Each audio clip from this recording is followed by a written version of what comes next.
भगवान शिव हिंदू धर्म में एक प्रमुख देवता अपने बहुआयामी स्वभाव के लिए पूजनीय हैं।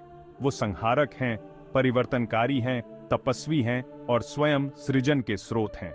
उनके विभिन्न रूप, जिनमें से प्रत्येक की अनूठी कहानियां और विशेषताएं हैं, उनके इन अलग अलग पहलुओं को दर्शाते हैं जो भक्तों को ईश्वर की असीम प्रकृति की एक झलक प्रदान करते हैं। ये रूप, जिन्हें अक्सर जटिल विवरणों और प्रतीकों के साथ दर्शाया जाता है, केवल प्रतिनिधित्व नहीं बल्कि शिव की सर्वशक्तिमत्ता की शक्तिशाली अभिव्यक्तियां हैं। भयानक काल भैरव से लेकर सुंदर नटराज तक शिव का प्रत्येक रूप ब्रह्मांडीय व्यवस्था में एक विशिष्ट उद्देश्य को पूरा करता है।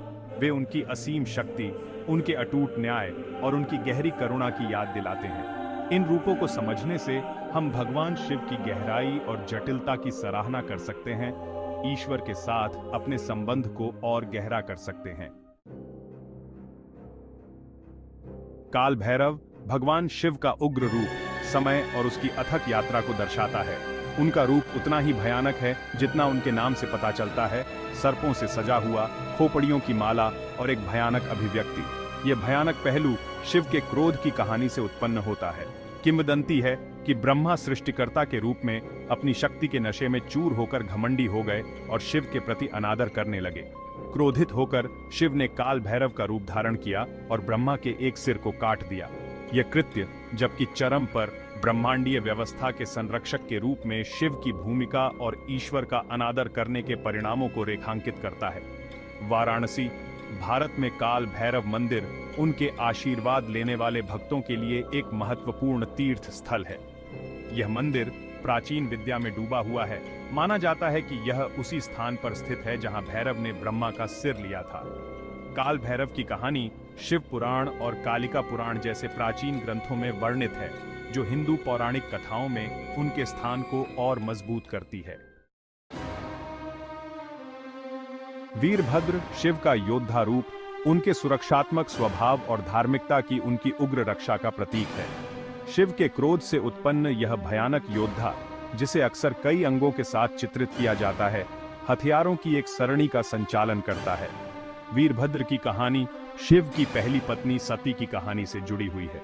जब सती के पिता दक्ष ने शिव का अपमान किया और उन्हें आमंत्रित किए बिना एक भव्य यज्ञ किया, तो सती अपमान सहन करने में असमर्थ आत्मदाह कर ली। दुख और क्रोध से भस्म होकर शिव ने अपने बालों का एक ताला तोड़ा और उसे जमीन पर फेंक दिया, जहां से वीरभद्र का जन्म हुआ। सती की मृत्यु का बदला लेने का काम सौंपा गया। वीरभद्र ने दक्ष के यज्ञ में कहर बरपाया, अंततः उसका सिर काट दिया। आंध्र प्रदेश, भारत में लेपाक्षी मंदिर में वीरभद्र की एक शानदार मूर्ति है, जो उनकी महान शक्ति का प्रमाण है। स्कंद पुराण और शिव पुराण वीरभद्र की उत्पत्ति और धर्म को बनाए रखने में उनकी महत्वपूर्ण भूमिका का वर्णन करते हैं, जो न्याय के प्रति शिव की अटूट प्रतिबद्धता को दर्शाता है। नटराज, ब्रह्मांडीय नर्तक, शिव को सृजन और विनाश के स्रोत के रूप में दर्शाता है। जटिल आभूषणों और बालों के बहते अयाल से सजे नटराज का नृत्य ब्रह्मांड की चक्रीय प्रकृति का प्रतिनिधित्व करता है। उनका दाहिना पैर एक बौने पर टिका है, जो अज्ञानता का प्रतीक है, जबकि उनका बायां पैर शान से ऊपर उठा हुआ है। नटराज की चार भुजाओं में एक डमरू है, जो सृजन का प्रतिनिधित्व करता है, एक ज्वाला जो विनाश का प्रतीक है, एक हाथ इशारा जो सुरक्षा का प्रतीक है, और दूसरा उनके उठे हुए पैर की ओर इशारा करता है, जो मुक्ति का संकेत देता है। सृजन और विनाश का यह नृत्य, जिसे तांडव के रूप में जाना जाता है, ब्रह्मांड की लय है, जन्म, जीवन और मृत्यु का एक शाश्वत चक्र है। भारत के चिदंबरम में नटराज मंदिर इस रूप में शिव की पूजा का एक प्रसिद्ध केंद्र है। मंदिर की सुनहरी छत और जटिल नक्काशी नटराज की सुंदरता और शक्ति का प्रमाण है। शिव तांडव स्तोत्र, नटराज को समर्पित एक भजन, उनके ब्रह्मांडीय नृत्य और इसके महत्व का शानदार वर्णन करता है। भाग 5, रुद्र, तूफानों के देवता। रुद्र, गर्जने वाला या गर्जने वाला, शिव के कच्चे और अदम्य पहलू का प्रतीक है। वह तूफान, हवा और शिकार के देवता हैं, जो प्रकृति की ताकतों का प्रतिनिधित्व करते हैं, जो विनाशकारी और जीवनदायी दोनों हो सकती हैं। अक्सर नीले गले के साथ और त्रिशूल और धनुष धारण किए हुए रुद्र विस्मय और भय दोनों को प्रेरित करते हैं। रुद्र का क्रोध पौराणिक है, जो दुनिया पर विनाश लाने में सक्षम है। हालांकि यह क्रोध दुर्भावनापूर्ण नहीं, बल्कि एक ऐसी शक्ति है जो नई शुरुआत का मार्ग प्रशस्त करती है। तूफान की तरह जो हवा को शुद्ध करता है, रुद्र का क्रोध सृजन और नवीनीकरण का मार्ग साफ करता है। भारत के नासिक में रुद्रेश्वर मंदिर रुद्र को समर्पित है, जो हिंदू पौराणिक कथाओं में उनके महत्व को उजागर करता है। ऋग्वेद, हिंदू धर्म ग्रंथों में सबसे पुराना, में रुद्र को समर्पित भजन है, जो उनके प्राचीन मूल और वैदिक परंपरा में उनके महत्व को दर्शाते हैं। भाग 6, अघोर, तपस्वी रूप। अघोर, शिव का तपस्वी रूप, सांसारिक मोह त्याग और आध्यात्मिक मुक्ति की उनकी खोज का प्रतिनिधित्व करता है। अघोर को अक्सर नग्न, राख से ढका हुआ, उलझे हुए बालों के साथ चित्रित किया जाता है, जो भौतिक संपत्ति और सामाजिक मानदंडों से उनके पूर्ण अलगाव का प्रतीक है। अघोर अस्तित्व के सभी पहलुओं को स्वीकार करके पवित्रता और अशुद्धता की पारंपरिक धारणाओं को चुनौती देता है, यहां तक कि जिन्हें वर्जित माना जाता है। वह हमें याद दिलाते हैं कि सच्ची आध्यात्मिकता द्वैत को पार करने और सभी प्राणियों के भीतर दिव्य चिंगारी को पहचानने में निहित है। वाराणसी, भारत में काशी विश्वनाथ मंदिर अघोर साधकों के लिए एक महत्वपूर्ण स्थल माना जाता है। तांत्रिक ग्रंथ और शैव आगम अघोर से जुड़े दर्शन और प्रथाओं में तल्लीन हैं, जो इस मार्ग की गहराई और जटिलता को प्रकट करते हैं। भाग 7, शरभ, अडिग। शरभ, एक पौराणिक प्राणी जिसका शरीर शेर का है और सिर एक चील का है, शिव की शक्ति का प्रतिनिधित्व करता है, जो सबसे क्रूर प्राणियों को भी अपने वश में कर लेता है। यह रूप नरसिंह को शांत करने की आवश्यकता से उत्पन्न हुआ, विष्णु का एक अवतार जो अपनी ही क्रूरता से ग्रस्त हो गया था। जब नरसिंह राक्षस हिरण्यकशिपु का वध करने के बाद भी कहर बरपाते रहे, तो शिव संतुलन बहाल करने के लिए शरभ के रूप में प्रकट हुए। शरभ की अपार शक्ति और अटूट संकल्प शिव की क्षमता को उजागर करते हैं, यहां तक कि सबसे बेकाबू ताकतों को भी नियंत्रित करते हैं। कोयंबटूर, भारत में शरभेश्वर मंदिर शिव को उनके शरभ रूप में समर्पित है, जो इस शक्तिशाली अभिव्यक्ति के प्रति श्रद्धा को प्रदर्शित करता है। शिव पुराण और लिंग पुराण शरभ की कथा का वर्णन करते हैं, जिसमें व्यक्ति के आंतरिक राक्षसों को नियंत्रित करने के महत्व पर जोर दिया गया है। भाग 8, कालांतक, समय का नाश करने वाला। कालांतक, जैसा कि उनके नाम से पता चलता है, समय का नाश करने वाला है, जो इस मूलभूत अवधारणा पर शिव की महारत का प्रतिनिधित्व करता है। उन्हें अक्सर गहरे रंग के, खोपड़ी और सांपों से सजे, तलवार और अन्य हथियारों से लैस दिखाया जाता है। कालांतक की कहानी जालंधर की कहानी से जुड़ी हुई है, जो एक ऐसा राक्षस था जो अजेय हो गया था। जालंधर एक वरदान के माध्यम से मृत्यु से मुक्त हो गया था, जब तक उसकी पत्नी वृंदा पवित्र रही। उसे हराने के लिए विष्णु ने खुद को जालंधर के रूप में प्रच्छन्न किया और वृंदा को छल से उसकी पवित्रता को भंग कर दिया।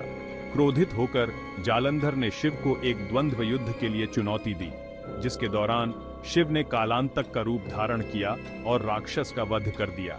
कांचीपुरम, भारत में कालांतक मंदिर समय और बुराई पर इस जीत की याद दिलाता है। स्कंद पुराण और शिव पुराण कालांतक की कहानी का वर्णन करते हैं, जो शिव की सबसे दुर्जय दुश्मनों पर भी अंतिम शक्ति को उजागर करते हैं। भाग 9, कपाली, खोपड़ी धारण करने वाला। कपाली, खोपड़ी धारण करने वाला, मृत्यु के साथ शिव के जुड़ाव और अंतिम विध्वंसक के रूप में उनकी भूमिका का प्रतीक है। उन्हें अक्सर जीवन और मृत्यु के चक्र का प्रतिनिधित्व करते हुए खोपड़ी की माला पहने हुए दर्शाया गया है। कपाली की उपस्थिति, जबकि प्रतीत होता है भयावह, भौतिक दुनिया की नश्वरता को रेखांकित करती है। कपाली को सुशोभित करने वाली खोपड़ी केवल मृत्यु का प्रतीक नहीं है, बल्कि पुनर्जन्म के चक्र से मुक्ति का प्रतिनिधित्व करती है। मृत्यु को स्वीकार करके खोपड़ी द्वारा दर्शाया गया कपाली हमें सांसारिक संपत्ति से खुद को अलग करने और आध्यात्मिक ज्ञान प्राप्त करने की याद दिलाता है। चेन्नई, भारत में कपालेश्वर मंदिर शिव को उनके कपाली रूप में समर्पित है, जो ईश्वर के इस पहलू के प्रति श्रद्धा को उजागर करता है। शिव पुराण और स्कंद पुराण कपाली के महत्व और मानवता को जीवन की क्षणभंगुर प्रकृति की याद दिलाने में उनकी भूमिका में अंतर्दृष्टि प्रदान करते हैं। भाग 10, त्रिपुरांतक, त्रिपुरासुर का वध करने वाला। त्रिपुरांतक, त्रिपुरासुर का वध करने वाला, ब्रह्मांड के रक्षक के रूप में शिव की भूमिका का प्रतीक है। यह रूप तब उत्पन्न हुआ जब 3 राक्षस भाइयों, जिन्हें सामूहिक रूप से त्रिपुरासुर के रूप में जाना जाता है, ने स्वर्ग और पृथ्वी को आतंकित कर दिया था। त्रिपुरांतक को अक्सर धनुष और बाण लिए हुए दर्शाया जाता है, जिसका लक्ष्य राक्षसों के 3 उड़ते शहरों पर होता है। तीनों राक्षस भाइयों ने कठोर तपस्या से 3 अभेद्य नगर प्राप्त किए थे, जो आकाश में उड़ते थे। ये शहर जुनून, अच्छाई और अज्ञानता के 3 गुणों का प्रतिनिधित्व करते हुए ब्रह्मांड पर कहर बरपाते थे। संतुलन बहाल करने के लिए देवता शिव के पास पहुंचे, जिन्होंने त्रिपुरांतक का रूप धारण किया और एक ही बाण से तीनों नगरों को नष्ट कर दिया। कर्नाटक, भारत में त्रिपुरांतकेश्वर मंदिर त्रिपुरांतक को समर्पित है, जो अराजकता की ताकतों पर उनकी जीत की स्मृति में है। महाभारत और शिव पुराण त्रिपुरांतक की कथा का वर्णन करते हैं, जिसमें ब्रह्मांड के अंतिम रक्षक के रूप में शिव की भूमिका पर प्रकाश डाला गया है। भाग 11 भिक्षातन दिव्य भिक्षुक। भिक्षातन दिव्य भिक्षुक शिव को एक बिल्कुल अलग रोशनी में प्रस्तुत करते हैं, न कि एक भयानक देवता के रूप में, बल्कि एक भटकते हुए तपस्वी के रूप में भीख मांगते हुए। यह रूप एक देवता की पारंपरिक छवि को चुनौती देता है और विनम्रता और वैराग्य के महत्व पर प्रकाश डालता है। न्यूनतम वस्त्र धारण किए हुए और भीख का कटोरा लिए हुए भिक्षातन मनुष्यों की करुणा और उदारता की परीक्षा लेते हुए पृथ्वी पर विचरण करते हैं। उनकी भिक्षावृत्ति गरीबी का प्रतीक नहीं है, बल्कि सादगी को अपनाने और भौतिक संपत्ति का त्याग करने का एक सोचा समझा विकल्प है। तिरुवन्नामलाई, भारत में भिक्षातन मुरुगन मंदिर शिव को उनके भिक्षातन रूप में समर्पित है, जो इस विनम्र पहलू के महत्व पर जोर देता है। शिव पुराण और लिंग पुराण भिक्षातन की कहानी सुनाते हैं, जो हमें याद दिलाते हैं कि सच्ची आध्यात्मिकता सादगी और वैराग्य में निहित है। भाग 12 निष्कर्ष। शिव के रूपों की स्थायी विरासत। भगवान शिव के विविध रूप, जिनमें से प्रत्येक की अपनी अनूठी कहानी और प्रतीकवाद है, ईश्वर की बहुआयामी प्रकृति की एक झलक प्रदान करते हैं। क्रोधी काल भैरव से लेकर दयालु भिक्षातन तक ये रूप शिव के गुणों के स्पेक्ट्रम का प्रतिनिधित्व करते हैं, जो उनकी शक्ति, न्याय और अनुग्रह को प्रदर्शित करते हैं। ये रूप केवल पौराणिक कथाएं नहीं हैं, बल्कि खेल में ब्रह्मांडीय शक्तियों और ब्रह्मांड के साथ सद्भाव में रहने के महत्व के शक्तिशाली अनुस्मारक के रूप में कार्य करते हैं। वे हमें जीवन और मृत्यु की चक्रीय प्रकृति, धर्म को बनाए रखने के महत्व और वैराग्य और आध्यात्मिक खोज के मूल्य के बारे में सिखाते हैं। शिव के रूपों की स्थायी विरासत भक्ति, विस्मय और ईश्वर की गहरी समझ को प्रेरित करने की उनकी क्षमता में निहित है। अनगिनत मंदिरों, शास्त्रों और कलात्मक अभिव्यक्तियों में उनका सम्मान और उत्सव मनाया जाता रहा है, जो हमें भगवान शिव की शिक्षाओं की कालातीत प्रासंगिकता और हिंदू आध्यात्मिकता पर इन रूपों के गहन प्रभाव की याद दिलाते हैं। हमारे चैनल को लाइक, शेयर और सब्सक्राइब करना न भूलें। देखने के लिए धन्यवाद।